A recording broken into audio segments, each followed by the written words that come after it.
తెలంగాణ సర్కార్కు చాలా పెద్ద ఎత్తున దెబ్బ తగిలింది. ఏంటిది? కంచెగచ్చిబౌలి హెచ్సియు హైదరాబాద్ సెంట్రల్ యూనివర్సిటీకి సంబంధించినటువంటి భూముల విషయంలో అయితే సుప్రీంకోర్టు అట్లా వ్యవహరించింది కాబట్టి తప్పు పట్టడమా, లేకపోతే కాంగ్రెస్ పార్టీ తప్పు చేసింది కాబట్టి సుప్రీంకోర్టు అట్లా వ్యవహరించిందా పక్కన పెడితే, అనుభవ రాహిత్యము, రాష్ట్ర ప్రభుత్వానికి మద్దతు తెలిపేటువంటి వాళ్ళు, సలహాలు ఇచ్చేటువంటి వాళ్ళు, రాష్ట్ర ప్రభుత్వ వ్యవహార శైలి, పరిపాలన, అడ్మినిస్ట్రేషన్ వైఫల్యం ఇక్కడ ఎక్కడుందో తెలుస్తుంది.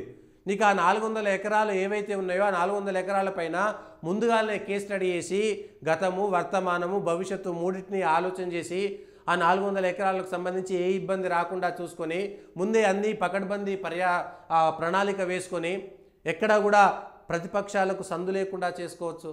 కానీ దొరికింది 400 ఎకరాలు దొరికింది, 10,000 కోట్లు వచ్చేస్తాయి, మనకి ఇప్పుడు పైసలు లేవు, ఈ 10,000 కోట్లు ఎట్లకైనా సరే తీసుకొచ్చుకోవాలి, ఈ 10,000 కోట్లు తీసుకొచ్చుకోవాలి, ఆ పైసలు కావాలి, పైసల కోసం తాకట్టు పెట్టాలి, పైసల కోసం ఇట్లాంటి ఆలోచన చేసి తప్పితే దీన్ని పర్యవసనాలు ఆలోచించడంలో అనుభవ రాహిత్యం, పరిపాలనా వైఫల్యం చాలా స్పష్టంగా కనబడుతున్నాయి.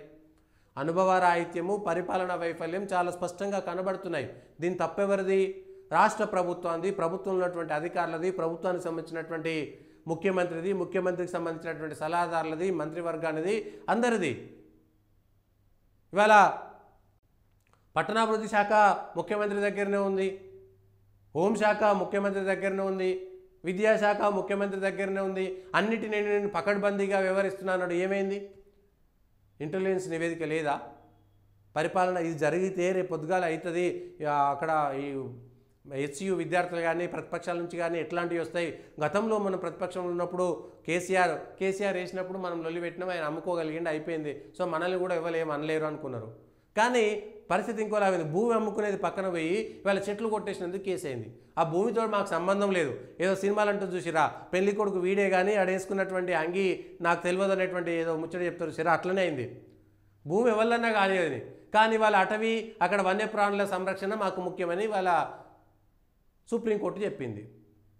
అయిపోయా. నీ భూములు నీ అయిన తెలిసినా కూడా అవి నీ భూములైనా సరే అక్కడ వన్యప్రాణుల సంరక్షణ ఏం చేయాలి? అవి అటవీ భూములు కావని మొత్తుకుంటారు. అటవీ భూములు కాకపోవచ్చు, కానీ ఇప్పుడు అటవీకి సంబంధించినటువంటి అన్ని లక్షణాలు ఉన్నాయని కేంద్ర empowered committee, supreme court empowered committee వచ్చి చెప్పింది కదా. అయిపోయా. ఏం చేస్తారు ఇవాళ? మీ తొందరపాటు వల్ల కాంగ్రెస్ పార్టీ, కాంగ్రెస్ ప్రభుత్వం తొందరపాటు ఎట్లుంటుందంటే, కాంగ్రెస్ ప్రభుత్వం యొక్క అన్ని అవలక్షణాలు ఇక్కడే కనబడతాయి. కాంగ్రెస్ పార్టీకి ఉన్న నిజానికైతే కాంగ్రెస్ పార్టీ అనుభవంతో ఉంటుంది, అన్నింటినీ మేనేజ్ చేయగలుగుతుంది అనేటువంటిది ఒకటి ఉంటుంది. కానీ ఇక్కడ అనుభవ రాహిత్యము, లేకపోతే అనుభవంతో ఉన్నటువంటి వాళ్ళ ఒక సలహాల లేమి ఇక్కడ చాలా స్పష్టంగా కనబడుతున్నది. సుప్రీంకోర్టు తప్పుపట్టింది కాదు, రాష్ట్ర ప్రభుత్వం వ్యవహార శైలి మనం ఇక్కడ అర్థం చేసుకోవాలి. మీ తొందరపాటు ఏదో రకంగా మేము ఇన్ని చేసినాం కాబట్టి ఇన్ని పైసలు తీసుకురావాలి, ఇన్ని పైసలు తీసుకొచ్చి మేము ఇన్నిటిని చేసినామని చెప్పుకునేటువంటి ప్రయత్నం చేస్తారు. ఈ తొందరపాటు వల్ల మీరు తప్పులో కాలేస్తున్నారు. అయిపోయా. ఏంది మళ్ళీ May 15 దాకా వస్తుంది. మళ్ళీ ఆడ ఈ భూములల్లో 100 ఎకరాలలో మీరు ఆల్రెడీ చదువు చేసారు, అక్కడ చెట్లు కొట్టిరు, ఆ చెట్ల రకాలేంది, ఇప్పుడు ఆ చెట్లను మళ్ళీ పునరుద్ధరించకపోతే సిఎస్తో సహా అధికారులందరినీ జైలు వేస్తాం. జైలు ఎక్కడేస్తాం? మీరు ఎక్కడైతే చెట్లు కొట్టిరో అక్కడనే సరస్సుల పక్కన తాత్కాలిక జైలు కట్టి 6 నెలలు అక్కడనే జైలు వేస్తామని చెప్తున్నారు. ఏంటిది మీ పరిస్థితి? ఇవాళ అధికారులు ఏం చేస్తున్నారు? అధికారులు ఇవన్నీ ఊహించలేరా? ఫారెస్ట్ డిపార్ట్మెంట్ ఏం చేస్తున్నది? లేకపోతే మిగిలినటువంటి అనుభవం ఉన్నటువంటి ఐఏఎస్లంతా ఏం చేస్తున్నారు? అనుభవం ఉన్నటువంటి మంత్రులు ఒక్కొక్కరు 4 సార్లు 5 సార్లు 6 సార్లు గెలిచినటువంటి వాళ్ళు ఏం చేస్తున్నారు? పోతే ముఖ్యమంత్రి ఇరుక్కున్నాడు అనేటువంటి మాట చెప్తున్నారా? లేకపోతే వీళ్ళకు వాళ్ళకి పడతలేదా? అటవీ శాఖ ఏం చేస్తున్నది? అటవీ శాఖ మంత్రి ఏం చేస్తున్నారు? లేకపోతే పట్టణాభివృద్ధి శాఖ మీ దగ్గరనే ఉంది, విద్యాశాఖ మీ దగ్గరనే ఉంది, హోంశాఖ మీ దగ్గరనే ఉంది. మాకేమరక అంత ఆయనకే తెలుసు అంటారు. ఐఏఎస్లు ఏం చేస్తున్నారు? ఐపీఎస్లు ఏం చేస్తున్నారు? ఇంటెలిజెన్స్ ఏం చేస్తున్నది? అయిపోయా. ఇవాళ ఏం చేయలేకుండా అయిపోయింది. ఆఖరికి ద్రోహి దొంగలాగా రాష్ట్ర ప్రభుత్వం మిగిలిపోయింది. మీరు ఏం అభివృద్ధి చేయాలనుకున్నారు? ఇది ఒక్కటే కాదు ప్రజలారా, హైదరాబాద్లో కాజాగూడ నుంచి మొదలు పెడితే మొత్తం హైదరాబాద్ చుట్టుపక్కల ప్రకృతి విధ్వంసం జరుగుతూనే ఉంది. 1994 నుంచి దాదాపుగా 80, 82, 83 నుంచి మొదలైంది. 93, 94కు వచ్చేసరికి అది విపరీతంగా హైదరాబాద్ చుట్టుపక్కల ఉన్నటువంటి గ్రామాల ఎక్స్ప్లాయిటేషన్ అనేటువంటిది ఎన్టీ రామారావు మొదటిసారి ముఖ్యమంత్రి అయినప్పటి నుంచి మొదలు పెడితే చంద్రబాబు నాయుడు మొదటిసారి ముఖ్యమంత్రి అయ్యే లోపు ఇక పరాకాష్ఠకు చేరుకున్నది.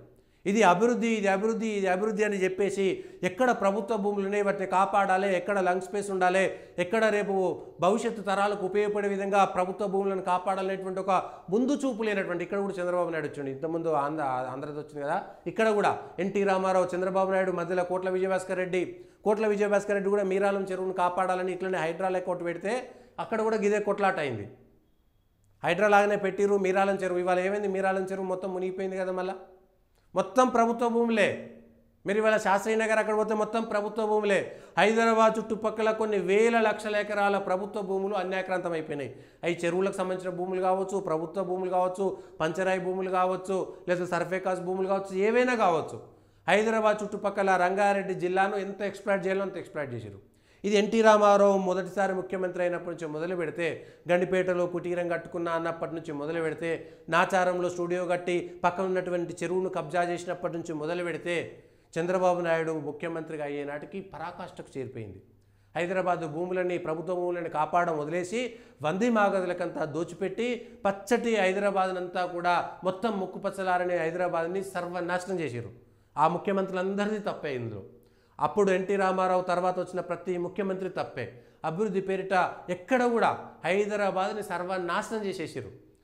ఎవరు ముఖ్యమంత్రులు వీళ్ళంతా? మళ్ళీ వీళ్ళు హైదరాబాద్ని మేము గొప్పగా అభివృద్ధి చేసినాం, ఎకరానికి గజానికి 2 లక్షలు అయింది, అంతకుముందు ఎకరానికి 10,000 ఉండే అని చెప్తున్నారు. ఉంటే ఉన్నది, విలువ పెరిగితే పెరిగింది, లేకపోతే లేకపోయింది.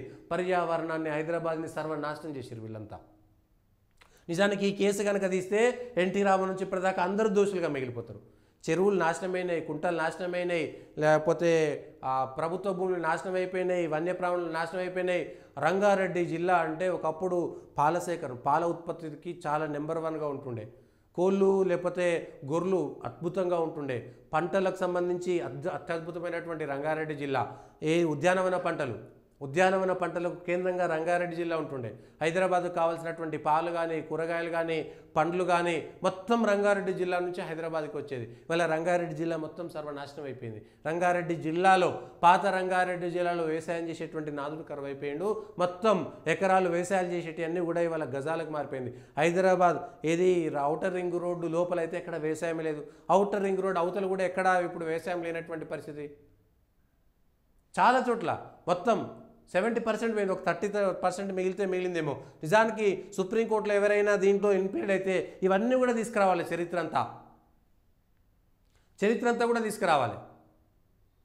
ఇప్పటికైనా ఒక ప్రణాళిక లేనటువంటి వ్యవహారం, అందుకే రాజరికం మంచిదేమనిపిస్తుంది. అప్పుడు రాజులు వస్తారు, ఏది పడతా చేస్తారు, రాజు చెప్పినట్టే వినాలే, చచ్చినట్టుగా అట్లనే ఉండాలనేటువంటిది ఉంటుంది. ఇప్పుడు ఏ భయం లేదు. ప్రజాస్వామ్యం అంటే ఆడు ఒక అంతస్తుకు పర్మిషన్ తీసుకుంటాడు, 4 అంతస్తులు కడతాడు. ఏదో చిన్నోళ్ళు పేదోళ్ళు అయ్యో అన్నట్టు కట్టుకున్నట్టు కూడా కాదు. అచ్చం పెద్దోళ్ళే. వాడు చెర్ల కడతాడు, నాదంటాడు, ఏం చేస్తామంటాడు, దాన్ని క్రమబద్ధీకరణ చేస్తారు. ప్రభుత్వ భూములే కడతారు, క్రమబద్ధీకరణ చేస్తారు. రాజకీయ నాయకులు, అధికారులు కుమ్మక్క అయిపోతుంది, కథం. ఏం చేస్తాం ఇంతకంటే ఎక్కువ?